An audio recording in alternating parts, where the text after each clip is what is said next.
Arcosphère avec la Haute École Arc, le choix incontournable pour vos formations. Bachelor, continu et postgrad.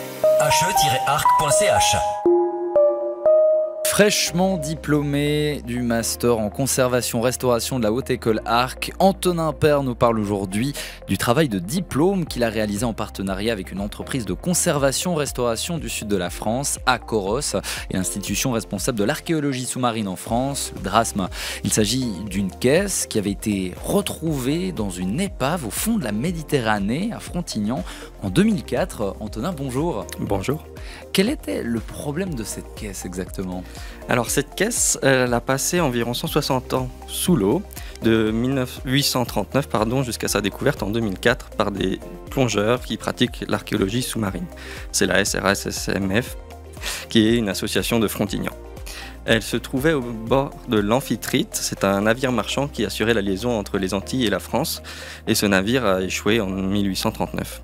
Dès la découverte sur site, cette caisse a soulevé grand nombre de questions, et une des principales questions était « qu'est-ce qu'il y avait à l'intérieur ?» Mystère. Il était impossible de le savoir car à la suite de son séjour sous l'eau, le coffre et son contenu étaient solidifiés en un seul bloc, et il n'était pas possible de déposer les planches pour avoir accès à l'intérieur. Les objets retrouvés sous la mer sont particulièrement sensibles et fragiles, et c'est pourquoi l'objet n'a pas été étudié depuis sa découverte il y a 20 ans. Le risque de dégradation était trop élevé. Très bien, alors comment vous avez procédé pour tenter de comprendre ce mystère ? Alors, quand on se trouve face à un objet si complexe et si sensible, le conservateur-restaurateur doit prendre toutes ses précautions. C'est pourquoi nous avons fait le choix d'utiliser l'imagerie avant d'intervenir sur l'objet. Nous avons pu réaliser une tomographie par rayon X grâce au mécénat exceptionnel du Commissariat à l'énergie atomique en France. Il s'agit en sorte de mettre l'objet, de le soumettre à un IRM pour observer à travers la matière. C'est le principe qui est utilisé pour observer l'état des articulations et des ligaments chez les êtres humains par exemple.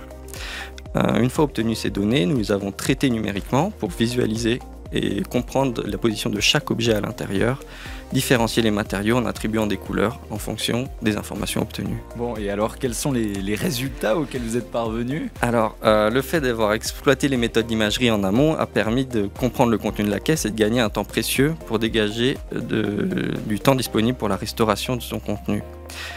Pour la compréhension, nous avons pu identifier la présence de 4 grandes familles d'objets parfaitement conditionnés et rangés, le tout pour optimiser l'espace présent à l'intérieur. Nous avons des objets en fer, certains en laiton ou en bois, ainsi que des composites. En somme, il y avait des haches, des limes, des charnières, des gonds et des bougeoirs. Toute une cargaison d'outils de quincaillerie. Pour ce qui est de la restauration, l'étude préalable a permis d'être plus précis et plus efficace dans les interventions. Et on a pu se pencher sur la restauration de certains objets représentatifs des objets présents dans la caisse. Par exemple, pour les objets métalliques, il a fallu extraire les chlorures qui sont issues de la mer afin de les stabiliser, puis dégager la surface des haches et des limes afin de retrouver les éléments et notamment les marques de fabrication de ces objets. Et enfin, ils ont été protégés à l'aide d'un vernis pour assurer une meilleure conservation à long terme. Malheureusement, le traitement du matériel demanderait plus des 6 mois de stage que j'ai pu réaliser et il a fallu se pencher sur l'optimisation des conditions de conservation à moyen terme. Waouh, Antonin, c'est incroyable cette histoire. Et juste avant qu'on ne se quitte, je crois qu'il y a encore un petit événement dont vous souhaitez nous parler ? Oui, tout à fait. Si cela vous intéresse, il y a des présentations publiques de nos diplômes qui ont été réalisées cette année et qui sont organisées aujourd'hui à la Haute École Arc cet après-midi à partir de 16h15. Sur place ou accessible en ligne, rendez-vous sur le site internet de la Haute École. En résumé, ce travail a montré que des technologies telles que l'imagerie peuvent aider les conservateurs-restaurateurs à mieux comprendre et orienter leur choix d'intervention sur des objets complexes et originaux. Antonin Père, merci. Merci beaucoup. Arcosphère avec la Haute École Arc, le choix incontournable pour vos formations. Bachelor, continu et postgrad. he-arc.ch.